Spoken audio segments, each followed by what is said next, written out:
ఎలా వస్తున్నారయ్యా కుంభశంగా వనాలు దాటి చెడమాపిడ వనములు దాటి ఆ ముచ్చమట్టి మునీరు దాటి రామయ్య రంగమ్మ తల్లి కూడా ఎలా వస్తున్నారు అయ్య నందిగా మాత గోవిందా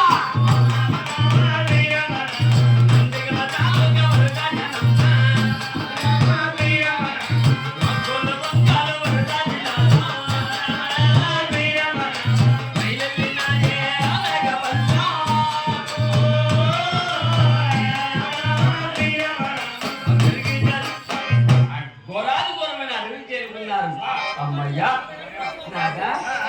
ఎక్కడ నిలబడి ఎక్కడ నిలబడి అవును నేను మాత్రం ఈ బలలో ప్రయాణం చేయలేనయ్యా నాకు కూడా అంతగానే ఉంది దేవి దేవి చెట్టు అడిగి వచ్చాక